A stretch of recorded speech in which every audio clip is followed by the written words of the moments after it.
kalau ada saling melapor begini, tentunya dua-duanya diproses oleh pihak penyidik kepolisian.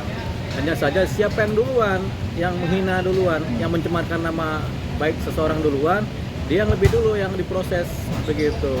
Karena biasanya ada sebab, ada akibat. Tanpa adanya sebab mungkin nggak ada akibat begitu. Jadi siapa yang duluan kemudian mencemarkan nama baik, yang kemudian menghina duluan atau membuat meme-meme di medsos yang merugikan orang lain, dia duluan yang diproses. Karena dari dialah timbul kemudian ekses atau reaksi gitu. Jadi yang tentunya diproses ya siapa yang duluan mencemarkan nama baik. Tapi menurut abang nih bang, kalau pandangan sisi hukum ya bang, mungkin dari abang ini kesalahan dari mana sih bang? Ada Pak Yamin sama Sahara ini. Ya tentunya ini kan hubungan bertetangga. Harusnya kan hubungan bertetangga itu kan hubungan yang baik-baik saja, saling tenggang rasa, namanya juga tetangga kan. Jadi tenggang rasa, saling memaklumi lah keadaan masing-masing. Tapi kalau sampai sudah ribut, biasanya ributnya jadi besar. Sayangnya ributnya ini kemudian dibarengi dengan eksplanasi publikasi di dunia medsos, di akun-akun medsos, sehingga akhirnya banyak orang tahu. Yang tadinya ini ribut tetangga biasa menjadi ramai di media sosial dan sekarang kan viral.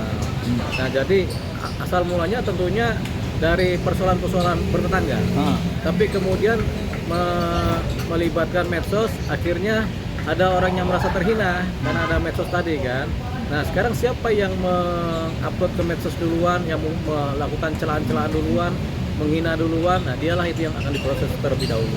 Tentunya kan walaupun kita udah izin juga kan, udah izin pakai pekarangan kan itu kan secara fisiknya, tapi ketika upload ke medsos kan nggak ada izin.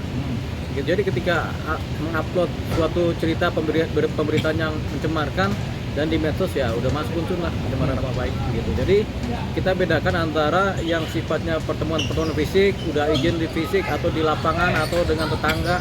Di lapangan yaitu adalah kegiatan sehari-hari kan, yang pertemuan fisiknya kan. Tapi ketika diupload ke medsos itu hal yang berbeda. Gitu. Jadi ketika masuk di medsos, diupload udahlah mulai berlaku undang-undang ITE, berlaku undang-undang tindak pidana elektronik ada, kemudian pencemaran nama baik dengan undang-undang ITE ada juga. Jadi ketika kita mengupload sesuatu di medsos, berlakulah undang-undang cyber. Nah, kalau udah berlaku undang-undang cyber, siapa yang kemudian dianggap menghina atau mencemarkan dan kemudian terbukti ada unsur pencemarannya ya dia kena. Berarti secara garis besar siapa yang memviralkan itu tanpa izin? Berarti menurut abang itu yang nantinya akan cepat proses hukum berarti? Betul, memviralkan tanpa izin kalau kemudian tidak ada konten negatif yang menghina nggak apa-apa sebenarnya. Tapi kemudian ada unsur mencemarkan, menghina seseorang, martabatnya, nama baiknya, sampai keluarganya dihina, ya tentunya ketika diupload itu ya dan viral ya kemudian menjadi suatu persoalan hukum pidana. Netizen ini akan terpengaruh oleh cerita-cerita medsos, di mana framing medsos akan terpengaruh ke netizen ini kan, sebelum tahu duduk soalnya. Tapi setelah tahu duduk soal, netizen kan berpikir sebaliknya, bisa berubah. Netizen akan lebih objektif menilai ini. Nah, kebetulan ketika terjadi pemberian publikasi yang besar dari pihak Pak Yamin, jadilah ini kemudian netizen paham. Ketika paham kan jadi objektif, akhirnya didukunglah si Pak Yamin ini. Nah, kita juga nggak kenal Pak Yamin siapa, si Sarah juga siapa nggak kenal. Yang jelas ketika mereka kemudian dijadikan sarana untuk kita dimintain pendapat, ya kita sampaikan apa adanya.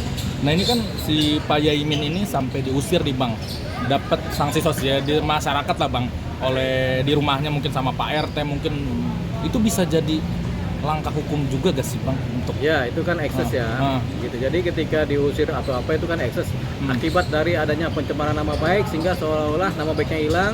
Kemudian ketika masyarakat melihat itu tontonan pencemaran nama baik, masyarakat kemudian beropini negatif gara-gara adegan yang disampaikan oleh si pengupload, akhirnya terdiskredit lah Pak Yamin. Ketika terdiskredit, ya akhirnya kan di wilayahnya juga akhirnya kan orang nggak suka. Itu adalah ekses. Dampaknya orang menjadi tidak suka karena dicemarkan nama baiknya, akhirnya orang beranggapan dia tidak baik begitu. Akhirnya orang mencemooh, bahkan sampai mengusir, itu eksesnya. Itu yang namanya delik pidana murni. Karena apa? Karena dicemarkan, akhirnya orang tercemar, akhirnya orang benci sama dia. Gitu. Tapi sekarang kan udah jelas nih siapa berbuat apa. Makanya ketika kita ditanya ada saling melapor pencemaran nama baik, nah siapa yang duluan? Kalian duluan mencemarkan si Sarah, ya Sarah itu duluan diproses hukumnya. dia yang akan dimintain pertanggungjawaban duluan secara hukum pidana. Oh, berarti bisa dibilang siapa yang memviralkan itu, apalagi sudah ramai sempat dihujat, itu bakal prosesnya cepat. Cepat itu, dia diproses duluan kan. Berarti prosedurnya gimana sih iya. Bang, boleh tahu? Ya ada aksi dulu. Ketika ada aksi pertama menghasilkan akibat kan. Nah aksi pertama inilah yang kemudian diproses dalam kasus pencemaran nama baik ya. Jadi aksi pertama inilah siapa yang mencemarkan duluan dia yang diproses. Kita lihat dari kontennya nanti, kalau dua-duanya kemudian mencemarkan secara signifikan, dua-duanya kena. Tapi kalau satu mencemarkan, satunya kemudian mengklarifikasi tanpa adanya pencemaran ya, cuman yang melakukan aksi pertama kali yang kena gitu. Tapi kita harus lihat konten-kontennya. Jangan-jangan dua-duanya saling menghujat atau saling menghina, begitu kan? Tapi kan kita belum tahu isinya apa.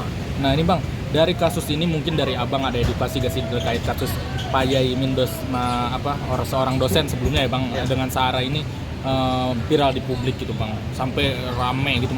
Ya kan banyak sekali masalah-masalah di dunia pertetanggaan, di dalam masyarakat, dalam satu komplek kan banyak.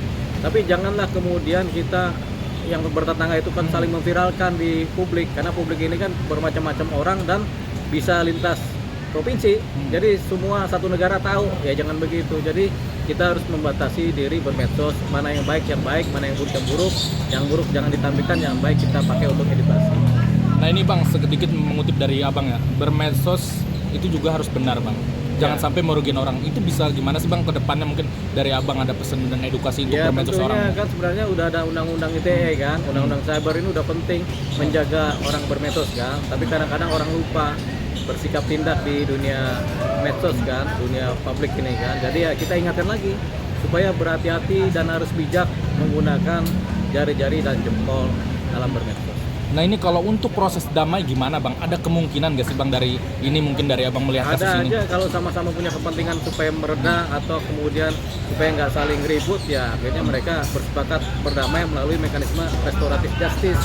Dalam undang-undang ITE khusus pencemaran nama baik ada tuh yang namanya restoratif justice, di mana kemudian para pihak yang berperkara dipertemukan, baik pelapor maupun terlapor, untuk mereka melakukan upaya-upaya restoratif untuk perdamaian.